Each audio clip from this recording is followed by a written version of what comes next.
Bienvenue dans la seconde partie de cette semaine From Print to Project with GelPress. Donc, la dernière fois, nous avions réalisé ces fonds et maintenant, nous allons en faire tout simplement des fonds de cartes en prenant peut-être un tout petit peu à contre-pied chacun de ces éléments. C'est-à-dire qu'ici, nous avons des cercles. Si je découpe des cercles, dans des cercles, ça sera très attendu et le rendu ne sera pas forcément aussi épatant que si on traçait des lignes droites. Je vais créer des bandes. Je vais créer des bandes de différentes largeurs. Donc je vais réduire la taille pour que mes bandes ne soient pas plus larges que ça. Voilà. Donc déjà en termes de hauteur, nous sommes bien. Maintenant, la difficulté va résider dans le fait que ce sont des cercles, des motifs qui se suivent. Si je me contente de couper des bandes comme ça et de les décaler avec un espace, je vais avoir mes cercles qui vont devenir des ovales, en imaginant la partie cercle qui a disparu, qui a été coupée. Donc, comme ce n'est pas ce que je veux, je vais laisser un espace entre chacune de mes bandes.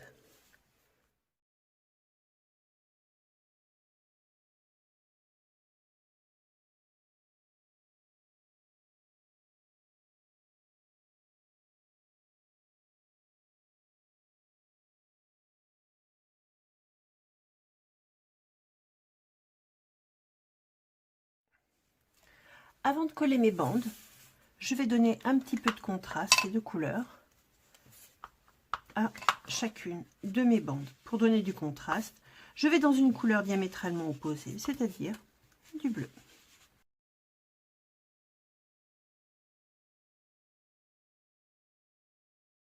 Voilà, mes bandes sont collées. Si on regarde bien, on peut tout à fait imaginer la composition complète des cercles. On garde ce petit morceau qui nous servira un petit peu plus tard. Je passe à mes carrés. Alors, là aussi, nous allons prendre le contre-pied et découper des cercles.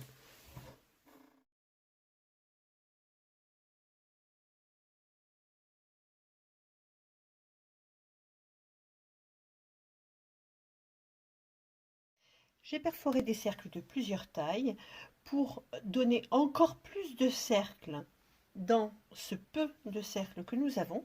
Je vais jouer sur les tailles des perforatrices. Par exemple, dans ce cercle moyen, je vais perforer un cercle un petit peu plus petit.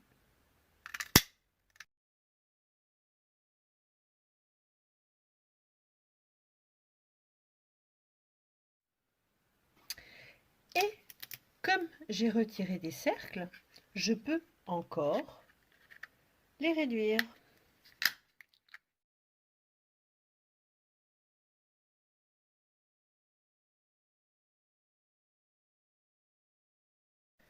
Voilà, ce qui me permet de vraiment multiplier les cercles. Voilà, mes cercles sont découpés et démultipliés.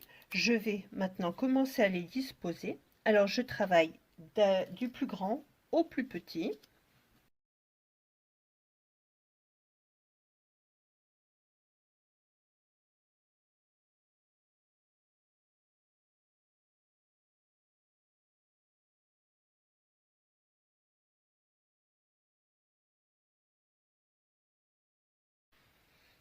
Voilà, je vais maintenant coller tout ça.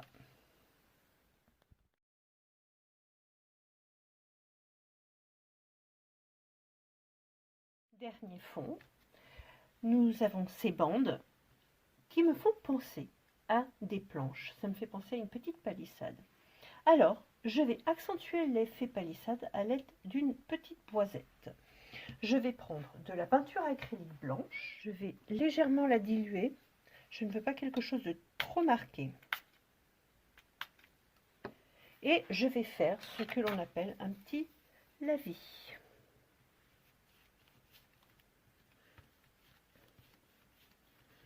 Et pour que la peinture n'ait pas le temps de sécher, je prends ma boisette et je la fais glisser comme ça dessus, donc en la tournant.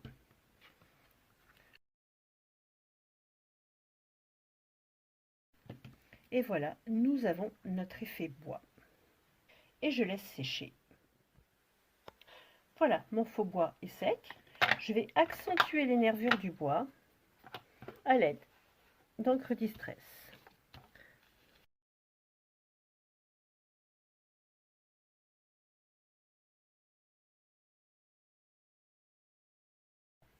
Et pour que l'effet ne soit pas trop écrasé, je vais juste mettre un petit pchit d'eau pour diluer l'encre. Et je laisse sécher naturellement. Le blanc va ressortir.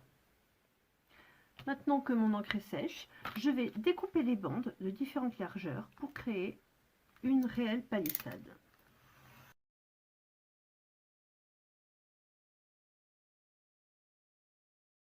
Voilà, mes bandes sont coupées. Le résultat est assez bluffant, n'est-ce pas? Je vais donc constituer ma palissade. Pour ça, je vais alterner des bandes. Voilà, je pense que j'ai assez de bandes de palissade. Je ne vais pas toutes les mettre à la même hauteur. Par contre, je vais maintenant les raccourcir.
Voilà, il va être temps de terminer ces 3 cartes que nous allons travailler sur le même thème à partir de ce papillon que j'ai dessiné pour Caravelle Studio. Donc nous allons, dans un premier temps, tamponner le papillon une fois sur chacune des cartes.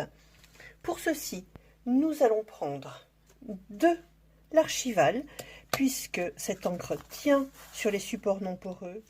Donc, nous allons d'abord tamponner les contours qui n'apparaîtront pas nécessairement partout, mais ce qu'il est important, c'est que l'on ait le corps et les antennes.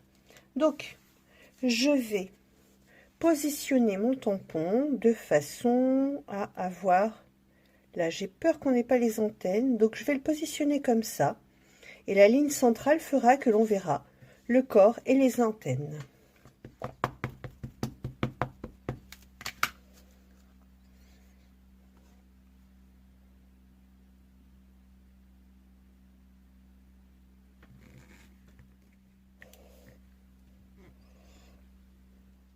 Voilà. Ensuite, pour créer un contraste, nous allons tamponner les ailes, une aile de chaque côté, sur le morceau contrasté en bleu et vert. Donc pour être sûr de bien se positionner, je procède comme ça.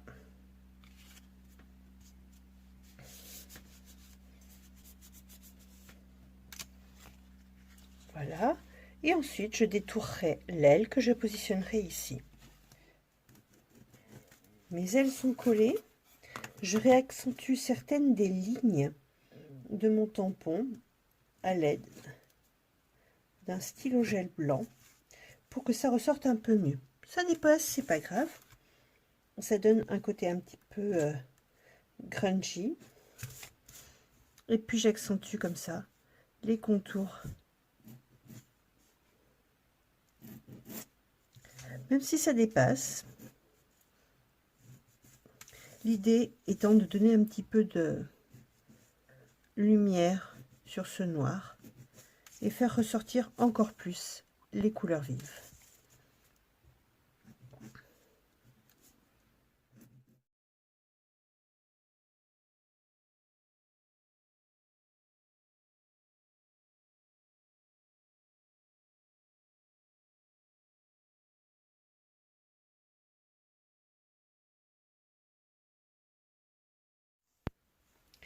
J'ai découpé dans de la Dymo mon titre que je vais coller ici.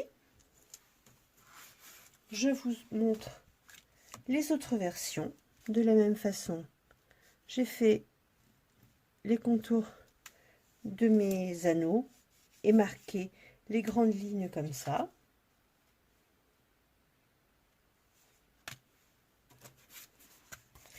Pour celui-ci, je suis restée un petit peu plus en sobriété. J'ai récupéré un fond que je n'avais pas passé en blanc avec la boisette pour qu'il ressorte de façon un peu contrastée, mais toujours avec les mêmes couleurs de peinture acrylique. Je vous dis à très bientôt pour une nouvelle vidéo.